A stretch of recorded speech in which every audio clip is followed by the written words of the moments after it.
The olden days were not like the times we live in.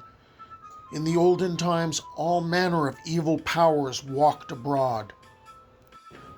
The world itself was not then as it is now.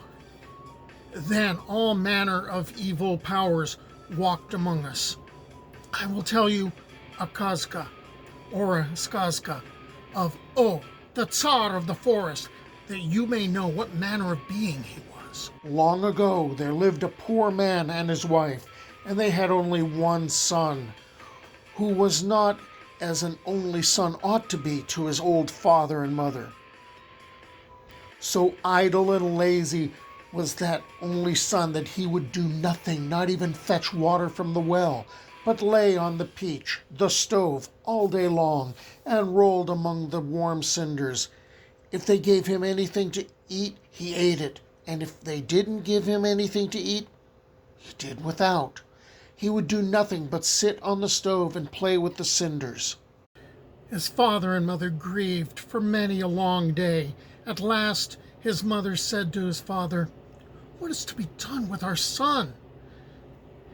He is so foolish we can do nothing with him. Perhaps if we hire him to someone, perhaps other folk may be able to do more with him than we can." So they took him to a tailor's to learn the trade of tailoring. He remained there but 3 days, and then ran away home, climbed up on the peach, the stove, to his accustomed place, and began playing amongst the cinders once again. His father then gave him a sound drubbing and sent him to a cobbler's to learn cobbling. But again he ran away home. His father gave him another drubbing and sent him to a blacksmith this time to learn the smith's work.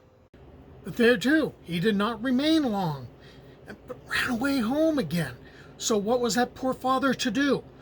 "I'll tell you what I'll do with you," said the father. "I'll take you, you lazy lout, into another kingdom. Then perchance they may teach you something worthwhile, better than what we can do here, and it will be too far away for you to come running away to home." So he took him and set out on the long journey. They went on and on.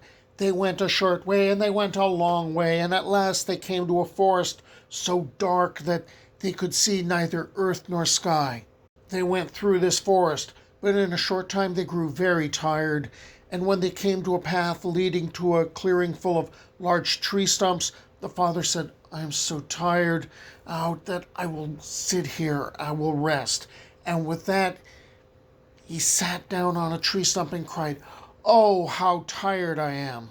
No sooner had he said these words than out of a tree stump, nobody could say how, sprang a little old man, all wrinkled and puckered. His beard was quite green, reached down to his knee. "What do you want of me, O man?" he asked. The father was amazed at the strangeness of his coming, and said to him, "I did not summon thee. Begone." "I am the Tsar of the woods," replied the old man. "Why did you call me? Where are you going?" "The wide world lies before me," sighed the man. "I am taking this sorry blockhead of mine to hire him out to somebody or other. Perchance other people may be able to knock some sense into him." "Hire him to me. I'll warrant I'll teach him," said "Yet I'll only take him on one condition. You come back for him when a year has run its course, and if you know him again, you may take him. But if you do not know him, he shall serve me another year."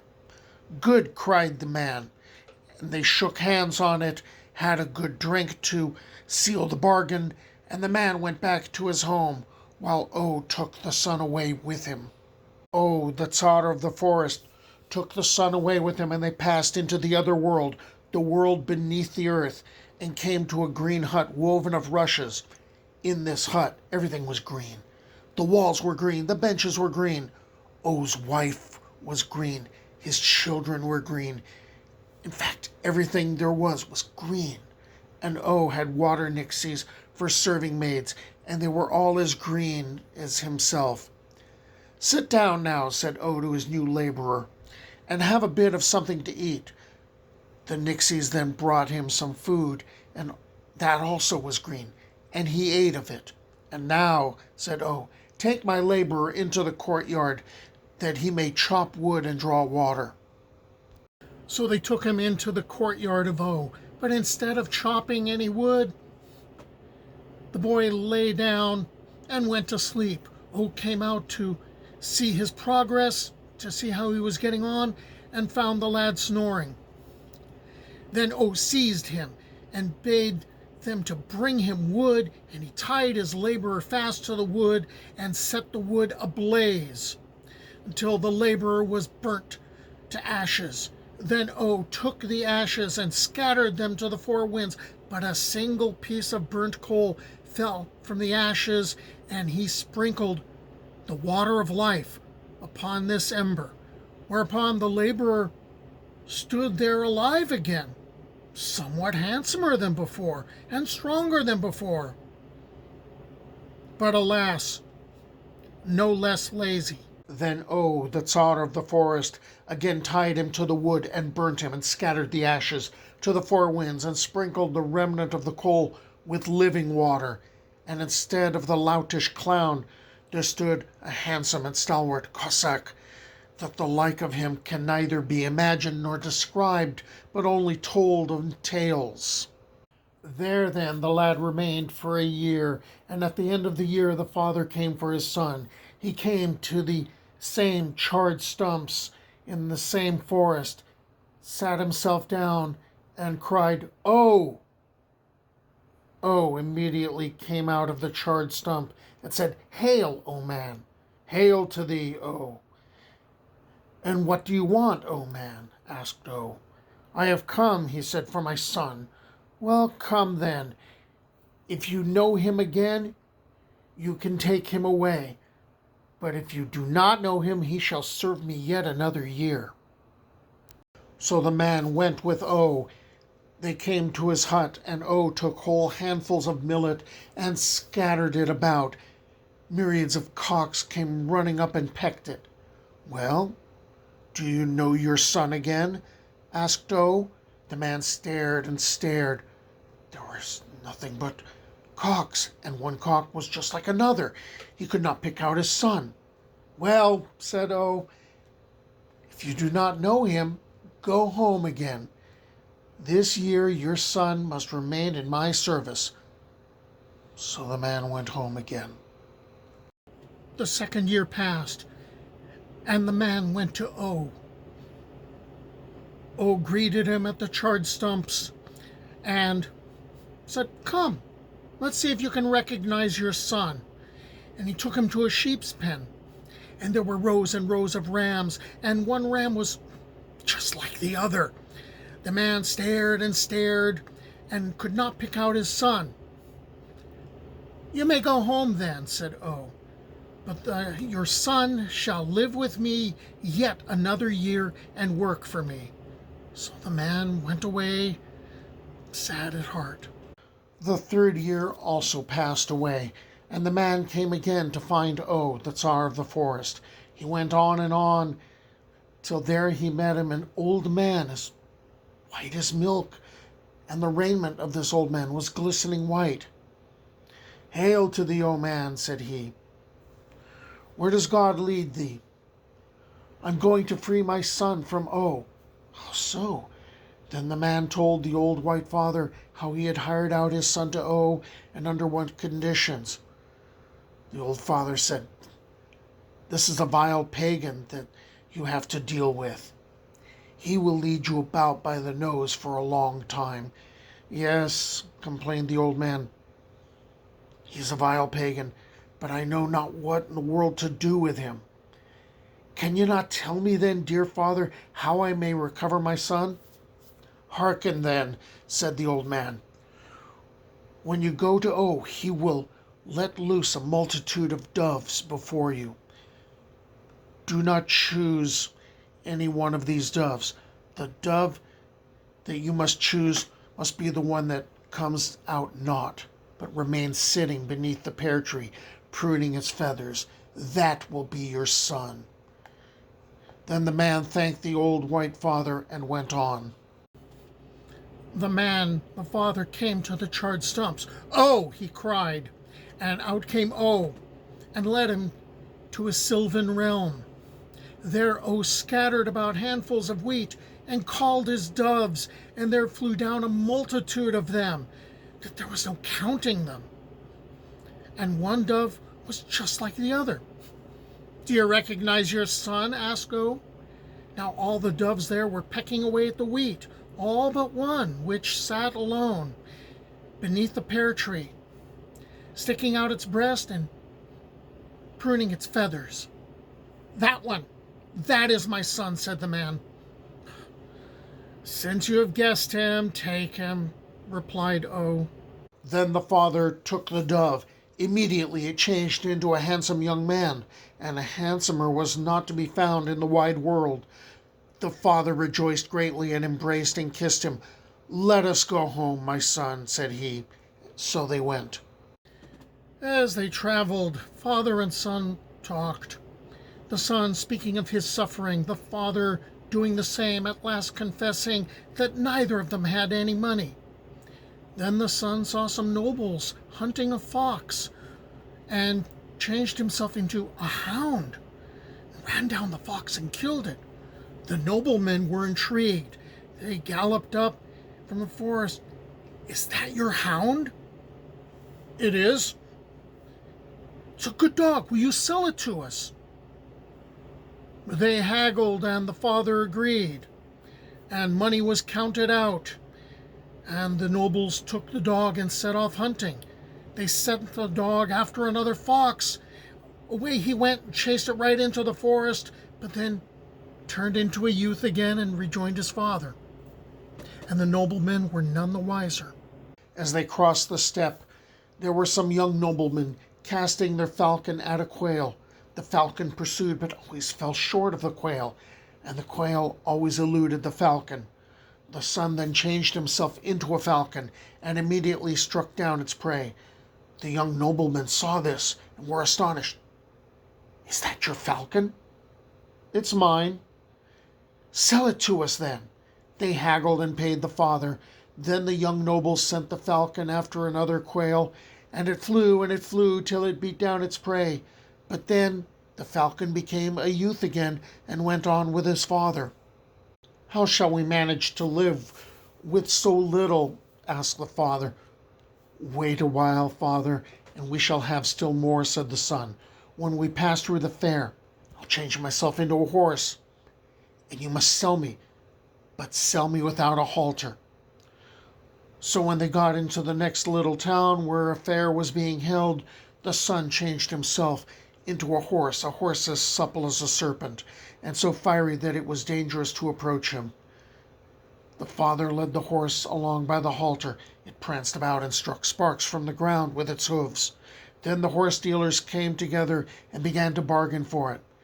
Then up there came a vagabond, blind of one eye, who insisted on buying the horse, but only with the halter. The old man fell a-thinking and agreed. So they sealed the bargain with a good drink, and the old man went home with the money, and the vagabond walked off with the horse. But it was not really a vagabond. It was O, the Tsar of the forest, who had taken the shape of one. Then O rode off on the horse, and the horse carried him higher than the trees of the forest, but lower than the clouds of the sky. At last they sank down among the woods and came to O's hut, and O went into his hut and left his horse outside on the step. "This son of a dog shall not escape from my hands so quickly a second time," said he to his wife. At dawn, O took his horse by the bridle and led it away to the river to water it. But no sooner did the horse get to the river and bend down its head to drink than it miraculously turned into a perch and began swimming away. O turned himself into a pike and pursued the perch, but just as the pike was almost upon it, the perch gave a sudden twist and stuck out its spiky fins and turned its tail towards the pike, so the pike could not lay hold of it. The pike cried out, "Perch, perch, turn thy head towards me. I want to have a chat with thee." "I can hear thee very well as I am, dear cousin, if thou art inclined to chat," said the perch. So off they set again, and again the pike overtook the perch. "Perch, perch, turn thy head round toward me. I want to have a chat." Then the perch stuck out its bristly fins again and said, "If you wish to have a chat, dear cousin, I can hear you just as well as I am." So the pike kept on pursuing the perch, but it was of no use. At last the perch swam ashore, and there was a Tsarevna whittling an ash twig. The perch changed itself into a gold ring set with garnets, and the Tsarevna saw it and fished up the ring out of the water. Full of joy, she took it home and said to her father, "Look, dear papa, what a nice ring I have found." The Tsar kissed her, but the Tsarevna did not know which finger it would suit best. It was so lovely. At about the same time, they told the Tsar that a certain merchant had come calling to the palace. It was the Tsar of the forest, who had changed himself into a merchant. The Tsar went out to him and said, "What do you want, old man?" "I was sailing in my ship," said O, "and carrying to the Tsar of my own land a precious garnet ring, and this ring I dropped into the water. Have any of your servants found this precious ring?" "No, but my daughter has," said the Tsar. So they called the damsel, and O began to beg her to give it back to him. "For I may not live in this world if I don't bring the ring back." But it was of no avail. She would not give it up. Then the Tsar himself spoke to his daughter. "Darling daughter, give it up, lest misfortune befall this man because of us. Give it up, I say." Then O begged and prayed her yet more, and said, "Take what thou wilt of me, only give me back the ring." "No," said the Tsarevna, "it shall be neither mine nor thine." And with that she tossed the ring upon the ground, and it turned into a heap of millet seed and scattered all about the floor. Then O, without much ado, changed into a cock and began pecking up all the seed. He pecked and pecked till he had pecked it all up. Yet there was one single grain of millet which rolled right beneath the feet of the Tsarevna, and that he did not see. When he was done pecking, he got up on the window-sill, opened his wings, and flew right away. The one remaining grain of millet seed turned into a beauteous youth, a youth so beauteous that the Tsarevna beheld him and fell in love with him on the spot, begging the Tsar and Tsaritsa right piteously to let her have him as husband. "With no other shall I ever be happy. My happiness is in him alone." For a long time the Tsar wrinkled his brows at the thought of giving his daughter to a simple youth. But at last he consented and gave his blessing and crowned them with the bridal wreaths and invited many to the wedding feast. It was at the feast I heard this tale. There it was, I drank mead ale. Though it flowed down my beard, my mouth stayed dry, for never a drop passed my lips, swear I.